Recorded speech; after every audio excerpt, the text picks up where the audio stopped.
Assalamualaikum warahmatullahi wabarakatuh. Perkenalkan, nama saya Putri Sakina, NIM 0503192128 dari Perbankan Syariah 5B. Di sini saya akan menjelaskan materi tentang anggaran penjualan. Materi pertama adalah pengertian anggaran penjualan. Anggaran penjualan adalah rencana kerja perusahaan di masa yang akan datang pada suatu kurun waktu tertentu di bidang penjualan produk perusahaan. Dalam penjualan memiliki beberapa variabel seperti volume penjual dan harga jual per unit yang menghasilkan nilai penjualan secara keseluruhan.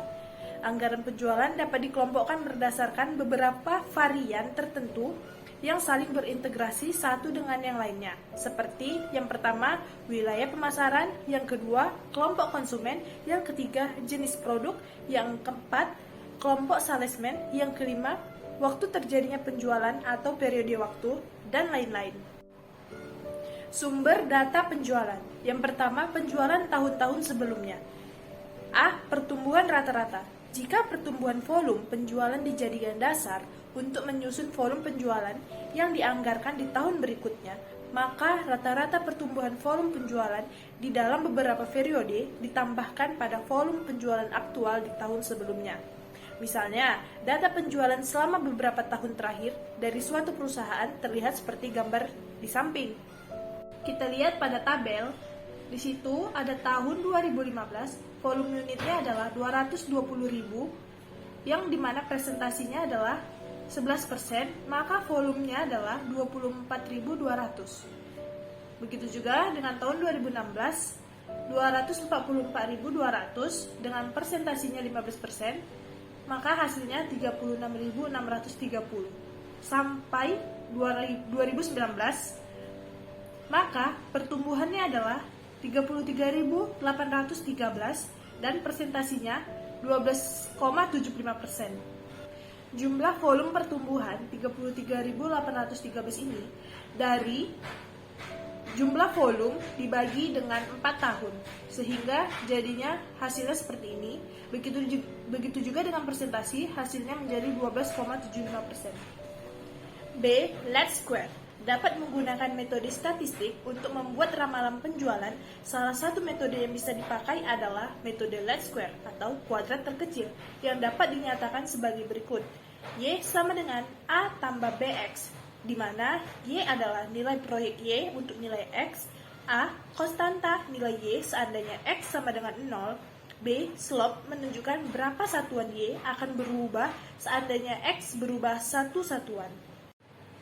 Dengan menggunakan data sebuah perusahaan seperti contoh sebelumnya, di mana selama 5 tahun berturut-turut volume penjualan aktual suatu perusahaan adalah sebagai berikut.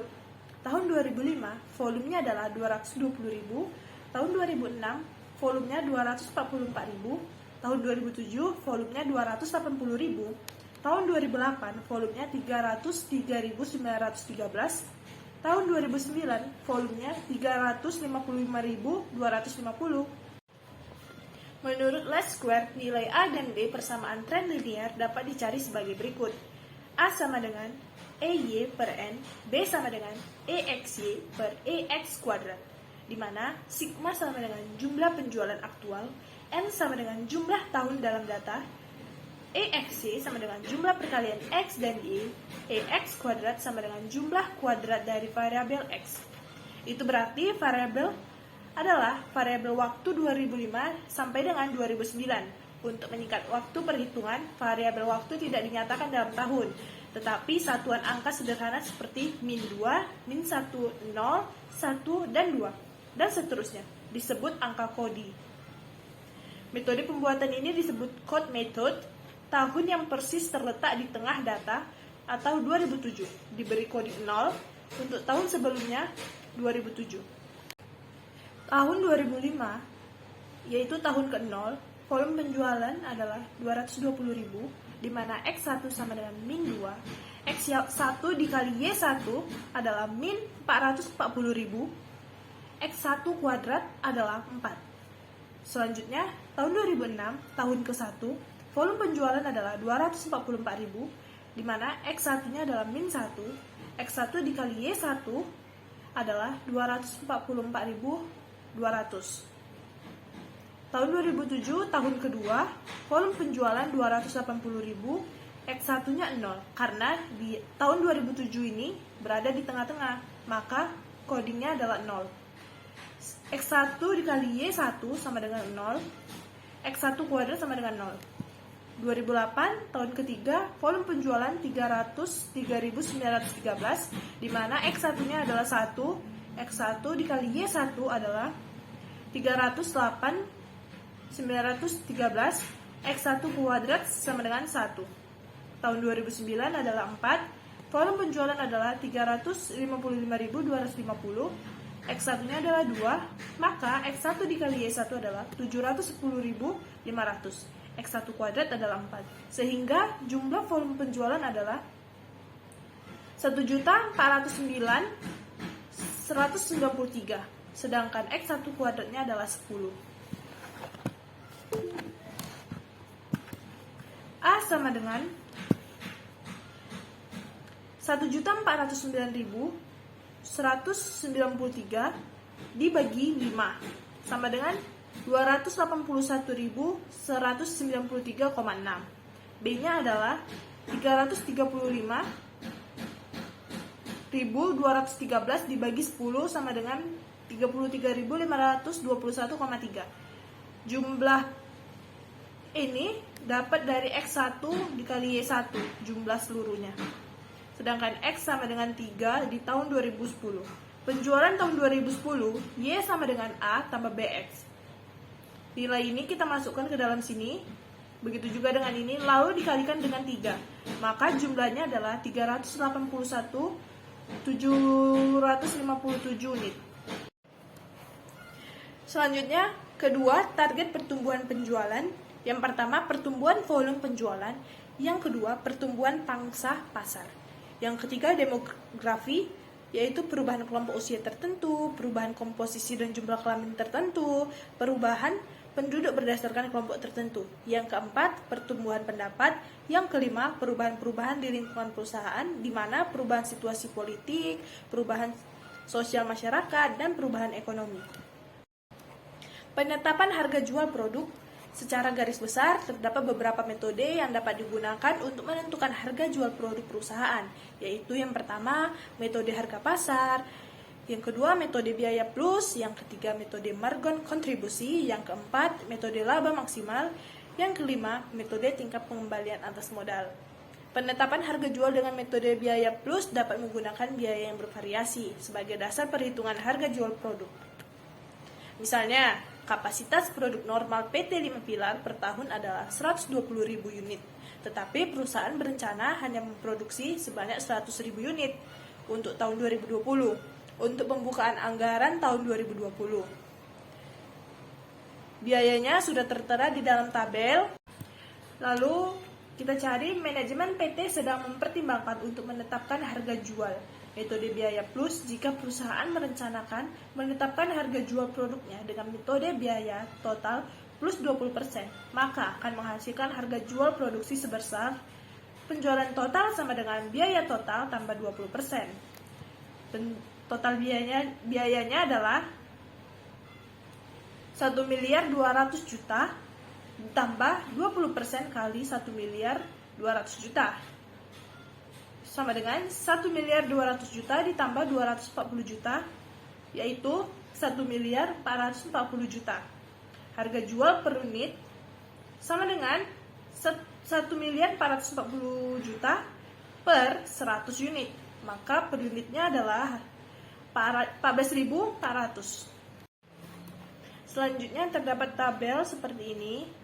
Jika perusahaan merencanakan menetapkan harga jual produknya dengan metode biaya produksi plus 40%, maka akan menghasilkan perhitungan sebagai berikut. Karena menghasilkan 100.000 unit produksi, perusahaan menganggarkan biaya produksi total sebesar 940 juta. Maka harga jual produk perusahaan ditetapkan sebesar, karena menghasilkan 100.000 unit produksi, perusahaan menganggarkan biaya produksi total sebesar 940 juta. Maka harga jual produk perusahaan ditetapkan sebesar penjualan tunai sama dengan biaya produksi ditambah 40%, yaitu di mana biaya produksinya adalah 940 juta ditambah 40% kali 940 juta. Sehingga hasilnya adalah 1.316 juta. Harga jual per unit sama dengan 1.316 juta dibagi 100.000 unit. Maka harga per unitnya adalah 13.160. Materi selanjutnya adalah titik impas. Anggaran penjualan adalah rencana kerja berkaitan dengan aktivitas penjualan perusahaan dalam suatu periode tertentu. Rencana kerja tersebut disusun berdasarkan asumsi. Oleh karena itu, perlu perusahaan mengetahui jumlah penjualan minimal yang harus dicapai agar tidak mengalami kerugian, tetapi tidak memperoleh laba yang sama. Untuk mengetahui volume penjualan minimal tersebut adalah dengan menggunakan titik impas. Titik impas dapat diketahui dengan membagi antara total biaya tetap dengan rasio margin kontribusi dengan rumus sebagai berikut. Di sini tertera contoh dari titik impas. PT X menghasilkan dalam 1 tahun 1.200 ton. Untuk menghasilkan produk biaya tetap dikeluarkan sebesar 360 juta. Biaya variabel dibutuhkan 1.080 juta. Harga jual 1.500.000 per ton. Titik impas terlebih dahulu menghitung biaya variabel per ton dari produk. Biaya variabel total memproduksi 1.200 ton sebesar 1.080 juta. Maka biaya variabel yang dibutuhkan untuk memproduksi produk sebesar 900.000 yaitu 1.080 juta per 1.200 ton. Rumus titik impas sama dengan biaya tetap variabel per 1 dikurang biaya variabel per penjualan. Titik impasnya yaitu 360 juta per 1 dikurang 900.000 per 1.500.000, sehingga hasilnya adalah 900 juta. Nilai penjualan minimal senilai 900 juta agar perusahaan tidak mengalami kerugian, atau nilai penjualan mengakibatkan perusahaan belum mengalami keuntungan. Mengetahui volume penjualan agar perusahaan tidak rugi perlu dihitung dengan membagi nilai perusahaan di atas dengan harga jual setiap unit produksi. Titik impas atau dalam unit, rumusnya adalah titik impas dalam uang per harga jual per unit produk, yaitu 900 juta per 1.500.000 sama dengan 600 ton. Buktinya adalah laba sama dengan penjualan dikurang biaya total. Penjualan kurang biaya tetap dikurang biaya variabel sama dengan 600 ton dikali 1.500.000 dikurang 360 juta dikurang 600 ton dikali 900.000, yaitu 900 juta dikurang 360 juta dikurang 540 juta sama dengan 0. Mungkin itu saja yang bisa saya sampaikan, kurang lebihnya saya mohon maaf. Wabillahi